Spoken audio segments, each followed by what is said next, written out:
Blouse నెక్కి thread piping ఎలా వేయాలో ఇక్కడ నేను చూపిస్తాను.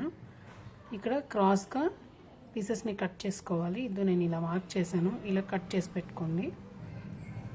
ఇలా కట్ చేసి పెట్టుకున్నాను.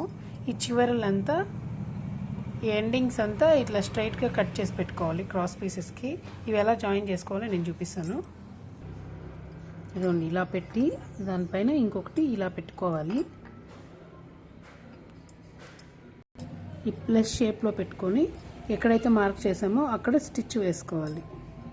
ఇలా స్టిచ్ వేసుకున్న తర్వాత ఈ పార్ట్ని కట్ చేసేయాలి. ఇలా జాయిన్ చేసుకున్న తర్వాత మనకి ఇలా వస్తుంది. అంతా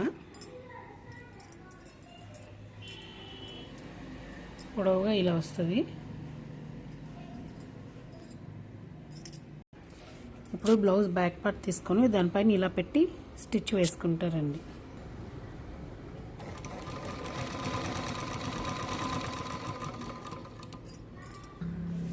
ఇలా చివరి వరకు బ్లౌజ్కి ఇట్లా స్టిచ్ చేసుకున్నాము. ఇలా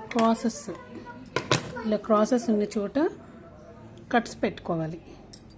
ఇలా కట్స్ పెట్టుకున్నాము. తర్వాత ఇలా కుట్టు వేసిన చోట ఇలా ఈ థ్రెడ్ని పెట్టుకొని ఇలా పట్టుకొని ఇలా బ్యాక్ సైడ్కి ఇలా ఫోల్డ్ చేసి మన ఒరిజినల్ క్లాత్ని, పైపింగ్ క్లాత్ని ఇలా అంటే చక్కగా వస్తుంది.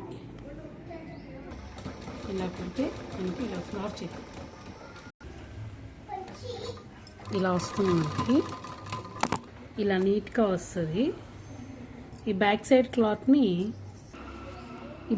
క్లాత్ని ఫోల్డ్ చేసి హెమ్మింగ్ అయినా చేసుకోవచ్చు, లేదా స్టిచ్ అయినా వేసుకోవచ్చు. చూసారా ఎంత నీట్గా వచ్చిందో ఈ thread piping. Please like, share and subscribe my channel.